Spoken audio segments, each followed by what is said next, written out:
1000 ஆண்கள் ஒற்றுமையாக இருந்துடலாம். 4 பொம்பளைங்க ஐயோ. இல்ல சார், அதாவது என்னன்னா அவங்க எப்படி நீங்க அக்செப்ட் பண்ணாங்கன்னு கேக்குறீங்க. ஒன் செகண்ட் அதுக்கு ஒன்றும் இல்லை சார். இப்படியெல்லாம் வந்து பெண்களை நம்பாமல் பேசுகிறாங்களே அப்படின்ட்டு எல்லாம் பேசிகிட்டு இருக்காங்களே மற்றவங்க, அவங்களுக்காக ஒரு கேரக்டர் வசதியாக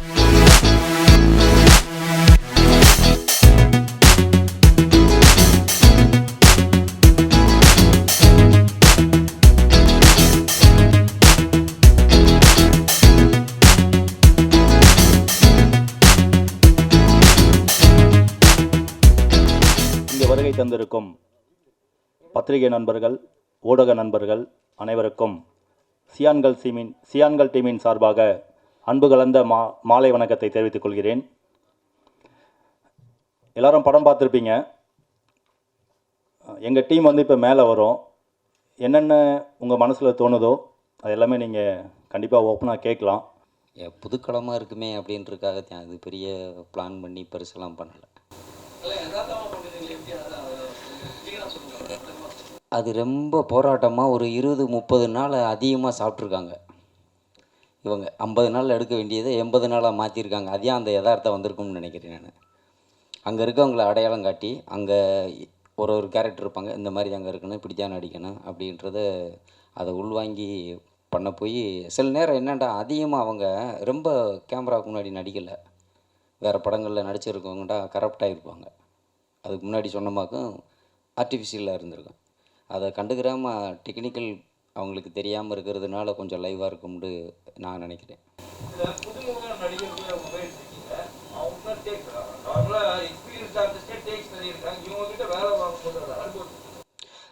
அதே ஒரு 5 படம் எடுத்த ஃபீல், அந்த பெயின் இருந்துச்சு ஒரு விஷயம். அண்ட் அவ்வளோ வாங்கினாங்க, அவ்வளோ விஷயம் இருந்தாங்க. சில நேரம் யதார்த்தமாக நம்மளே அறியாமல் டைலாக் மட்டும் சொல்லிடுங்க அப்படி. அவங்க லுக்கு தான் பிரச்சனையாக இருக்கும். டெக்னிக்கலாக இங்கே பாருங்கன்னு சொல்லக்கூடாது. சரி எங்கே பார்க்கணும் கரெக்டாக சொல்லுங்கன்னுவாங்க. இங்கேயும் பார்த்துட்டு இந்த டைலாக் வரும்போது இங்கே பார்க்கணும், அந்த டைலாக் பேசிக்கிட்டே இந்த பக்கம் பார்க்கணும் அப்படின்னு சொல்லிடுவோம். டக்குன்னு கேமராமேனு ஃபோக்கஸ்க்காக ஒரு லுக்கு கேட்பார். பார்த்தீங்களா இப்படி தான் அங்கே நீங்கள் செய்யக்கூடாதுன்னு சண்டை பிடிச்சிருவாங்க. ஒரு 75 days ஆயிடுச்சு அது.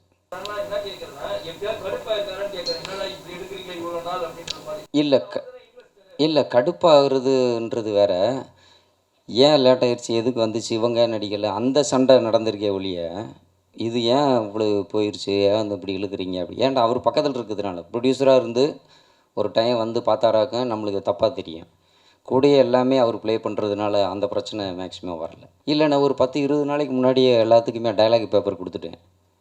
எல்லாம் மனப்பாடம் பண்ணிட்டாங்க. ஆஃபீஸ்லேயே வந்து நல்லா ட்ரைனிங் பண்ணாங்க. ஆனால் அங்கே போயிட்டு வந்து இது என்னதுன்னு கேட்டாங்க எல்லாருமே.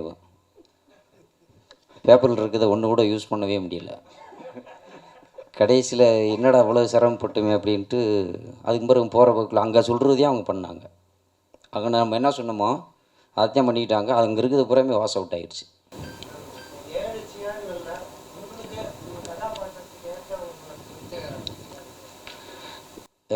எனக்கு பர்சனலாகவே பிடிச்ச கேரக்டர்ண்டா ஒரு கேரக்டர் ஒன்று இருக்குது. அந்த தூக்கில் தொங்குன ஒரு கேரக்டர்.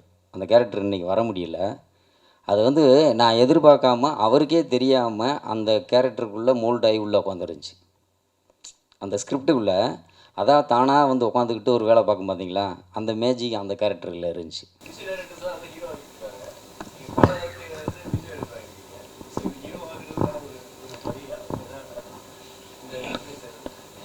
அது நீங்கள் சொல்லலாம் எப்படி வேணாலும். உங்களோட வாய்ப்பு தரும் வாய்ப்பில் தான் இருக்குது.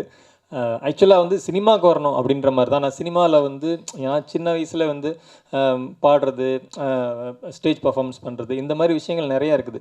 எதுவுமே எல்லாமே ஒரு கலையாக தான் பார்த்தேன். அதே மாதிரி வந்து ஒரு ஸ்கூல் காலேஜ் காம்படிஷன்ஸில் எதுவாக இருந்தாலும் நான் போய் கலந்துக்குவேன். இந்த காம்படிஷன் தான் அப்படின்னு இல்லை, ஜெயிக்கிறோமோ தோக்குறோமோ கலந்துக்கணும் அப்படின்னு நினச்சி அதை கற்றுக்கிட்டு நான் செய்வேன். அதே மாதிரி தான் காலேஜுக்கு அப்புறம் எங்கே கைத்தட்டு வாங்குறது, அவ்வளோதான் வேலை அந்த மாதிரி போகுது. அடுத்து கைத்தட்டு வாங்கக்கூடிய இடம் வந்து சினிமா தான் அப்படின்னு சொல்லி தான் நான் வந்தது. நடிக்கலாம், போய் படம் எடுக்கலாம், ஒன்றுமே தெரியாமல் அப்படி வந்தது. அப்புறம் சினிமாவுக்காக சில விஷயங்கள் இருக்குது, வந்து நிறைய கற்றுக்கிட்டு அப்போ ஏற்கனவே தெரிஞ்ச மியூசிக்கில் தான் நான் ட்ராவல் பண்ணேன். இசையமைப்பாளர்களோட, மியூசிஷியன்ஸோட அப்படி ட்ராவல் பண்ணிகிட்டு இருந்தேன். நானும் ஒரு மியூசிஷியனாக இருந்தேன். அப்போ வந்து எனக்கு கிடைச்ச வாய்ப்பு தான் லிரிக் ரைட்டர்.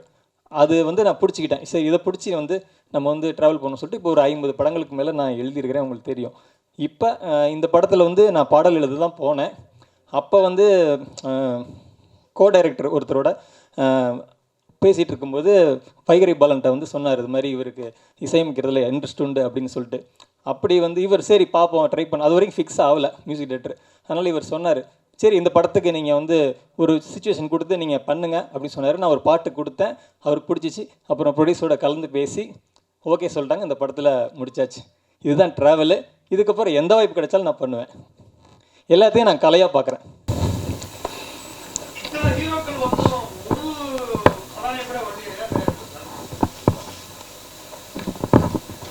கதாநாயகிக்கு வந்து 25ஆந்தேதி மேரேஜு, அதனால தான் அவங்க வர முடியல. இல்லாட்டி வந்திருப்பாங்க. ரொம்ப ஆர்வமான பொண்ணு அது. எல்லா வீட்லேயும் எந்த தொல்லையுமே கொடுக்காத ஹீரோயின். நான் சினிமாவில் பார்த்துட்டு வீட்டு நிறைய கதாநாயகிகள்ன்றீங்களா? இல்லை, அவங்கள இன்னைக்கு கொஞ்சம் அவாய்ட் பண்ணியிருக்கான்னு நினைக்கிறேன். ஆமாம் ஆமாம் ஆமாம். அதில் ஒரு அம்மா வந்து அந்த பஞ்சாயத்தில் பேசுவாங்களா, படம் பார்த்துருப்பீங்களா? அந்த அம்மா தவறிட்டாங்க, இறந்து போயிட்டாங்க. அது கொஞ்சம் வருத்தமாக இருந்துச்சு எல்லாருக்குமே. மற்ற கொஸ்டின் இது ஒரு 40 வருஷமாக நான் சினிமாவில் இருக்கேன். இந்த மாதிரி ஒரு பேஸ் வரவே இல்லை. அது இல்லாமல் 40 வருஷமாக நான் பல லாங்குவேஜில் நடிச்சிருக்கேன். இந்த டைப் ஆஃப் கேரக்டர் நான் பண்ணல. இதை வந்து டெஃபினட்டாக உங்கள் கேள்விக்கு நான் எக்ஸ்பெக்ட் பண்ணுறேன். நான் படிக்கும்போதுலேருந்து சினிமாவில் நடிக்கணும்னு ரொம்ப ஆசையாக இருந்தேன். எனக்கு ஃபஸ்ட்டு படமே வந்து பி. மாதவன் சார் படம், அது மிஸ் ஆச்சு. அப்புறம் அங்கேருந்து ஸ்ரீதர் படம், அதுவும் மிஸ் ஆச்சு. நெஞ்சில் ஆடும் பூன்று. இப்படி ஆசைப்பட்டுட்டே இருந்தேன், எந்த ஆசையும் நிறைவேறல. அதுக்கப்புறம் எக்ஸ்-சிஎம் ஜெயலலிதாவோட நடித்தேன். அதுக்கு சாட்சி ஒருத்தர் பிஆர் போயிருக்காரு. அந்த அம்மாவோட நடிக்கும்போது அது என் பேட் லக். வந்து படம் பேர் சம்பா, அது ஹிந்தியில் பெரிய ஹிட்டான படம், கேர்வான். அப்புறம் வந்து இப்படி போயிட்டு இருக்கும்போது நம்ம ஆசை நிறைவேறுமா நிறைவேறாதான்ட்டு அப்படியே ஒரு மாதிரி நொந்து போயிருந்தேன். அப்போ தான் அப்படியே லைஃப் ஸ்டார்ட் ஆச்சு. அதனால் ஆசை இப்போ எப்படி இந்த படத்தில் எனக்கு ஆசை நிறைவேறிச்சோ அதே மாதிரி லைஃப்பில் வந்து என்னோடய ஆசை. நான் பிஎஸ்சி மெட்ராஸில் படித்து கூட நான் வேலைக்கு போகல. காரணம் வந்து இது மேலே ஆசை வச்சு இதில் ட்ராவலான ஜெயிச்சேன் மீன்ஸ் என் லெவலுக்கு இது ஜெயிப்பு. தேங்க்யூ. என் பேர் பசுபதி ராஜ். நான் சின்ன வயசில் தெருக்கூத்து பார்க்குறப்போ தெருக்கூத்தில் நடிக்க ஆசைப்பட்டு வாய்ப்பு கேட்டேன். சின்ன பையன் இதில் சேர்க்க முடியாதுன்ட்டாங்க. அந்த ஆதங்கம் ஸ்கூலில் நான் நடிக்க வாய்ப்பு கேட்டு 5வது 6வது 7வது 8வது 9வது 10வது அதுக்கப்புறம் காலேஜ் போயும் நான் தொடர்ந்து அப்படி நடிக்க ஆரம்பித்தேன். அப்புறம் வீதி நாடகங்கள், மேடை நாடகங்கள், தொலைக்காட்சி தொடர்கள், இப்போ திரைப்படம் நடிச்சிருக்கேன். இதுதான் என்னுடைய கனவாக இருந்தது அன்னைக்கு சின்ன வயசில். அது இப்போ நிறைவேறிருக்கு. அதை தான் நான் உங்ககிட்ட பகிர்ந்துக்கிறேன். மிக்க நன்றிங்க. என்னோட மனைவி இந்த கதையை உருவாகிறதுக்கு காரணமாக இருந்தவங்க. இந்த படம் இவ்வளோ தூரம் வந்து வெளிவரத்துக்கு முக்கியமான காரணமே ப்ரெஸ் அண்ட் மீடியா. உங்களோட சப்போர்ட் இல்லாமல் நாங்கள் இந்த அளவுக்கு வந்திருக்க முடியாது. இது ரொம்ப ரொம்ப ரொம்ப ரொம்ப நன்றி உங்கள் எல்லாருக்கும். இந்த 25th அன்னைக்கு ரிலீஸ் ஆகிறதுக்கு முக்கிய காரணமே ப்ரெஸ் அண்ட் மீடியா. நீங்கள் மட்டும்தான். ப்ரெஸ்ஸை நீங்கள் என்ன சொல்கிறீங்களோ அதுதான். இதை மக்கள்கிட்ட கொண்டு போய் சேர்க்க வேண்டியது தான் மீடியா. அண்ட் உங்களோட சப்போர்ட்டோட நாங்கள் மக்கள்கிட்ட கொண்டு போய் இதை சேர்க்கணும். வயசானவங்களை பற்றின படம் அப்படின்ற ஒரு கான்செப்ட்னா, வயசானவங்க எந்த இதுலேயும் சாதிக்க முடியும். எவ்வளோ பேர் வந்து வயசானவங்க சாதிக்க முடியும். இந்த படத்தை பார்த்துட்டு கண்டிப்பாக எல்லாருக்குமே இது மனசில் இருக்கும், யாருக்கும் இல்லைன்னு சொல்ல முடியாது. வீட்டில் போய் அவங்களவங்க பெரியவங்க கிட்ட என்னம்மா சாப்பிட்டியா, என்னப்பா சாப்பிட்டீங்களா, இல்லை பேரன் பேத்திங்க யாருன்னா போயிட்டு ஒரே ஒரு வார்த்தை மட்டும், என்ன தாத்தா எப்படி இருக்க, என்ன தாத்தா சாப்பிட்டியா, பாட்டி சாப்பிட்டியா கேட்டால் அவங்களுக்கு இருக்க சந்தோஷம் இருக்க பாருங்கள், அது வார்த்தையால் சொல்லவே முடியாது.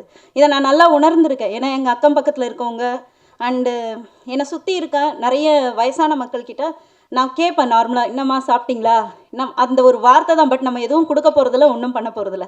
ஆறுதலான அந்த வார்த்தைகள் அதை எங்கள் படம் கொடுக்கும் அப்படின்ற நம்பிக்கை இருக்குது எனக்கு.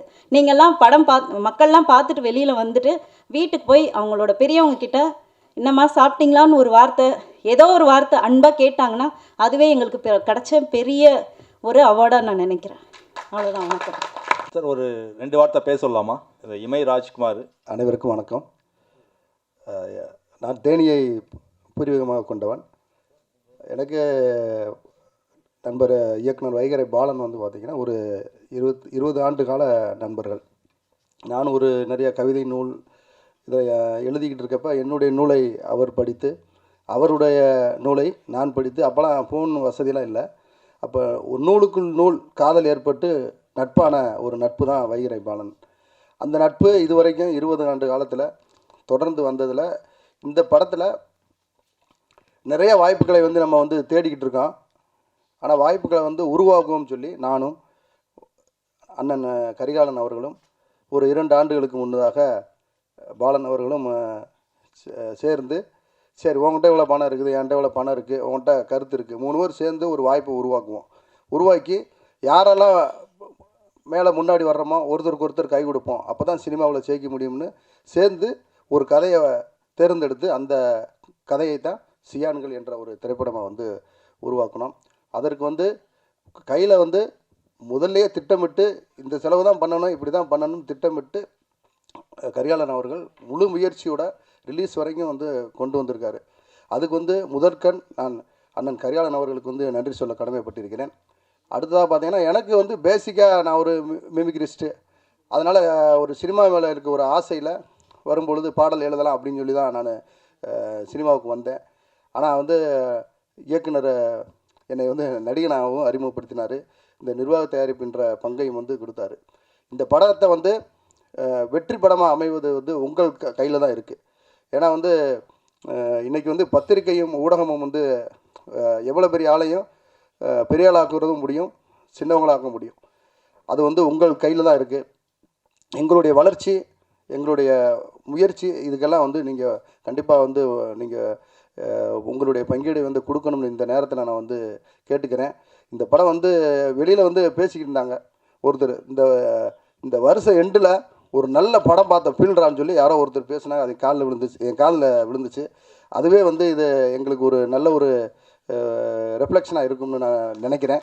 அதனால் ஊடகத்துறை உங்கள் அனைவருக்கும் பொறுமை காத்து எங்களது திரைப்படத்தை ரசித்து இந்த ஒரு அருமையான சந்தர்ப்பத்தை ஏற்படுத்தி கொடுத்த KL ப்ரொடக்ஷன் மற்றும் இந்த எங்களுடைய அனைத்து சியான்மார்கள்.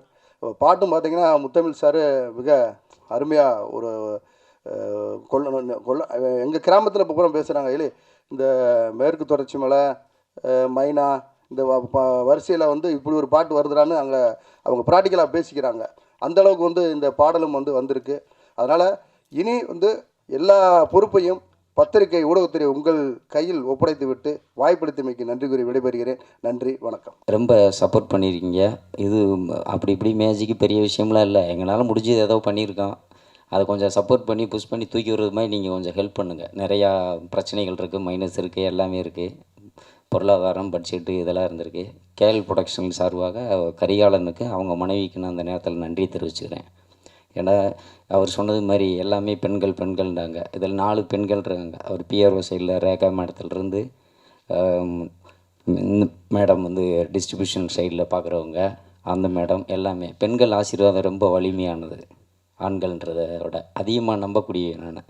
அதனால் அது இருக்கிறதுனால ஒரு நல்ல படம் நல்லது அப்படின்னு முகத்தை சுழிச்சுக்கிறது மாதிரி படம் இல்லைன்ற ஒரு நம்பிக்கை இருக்குது.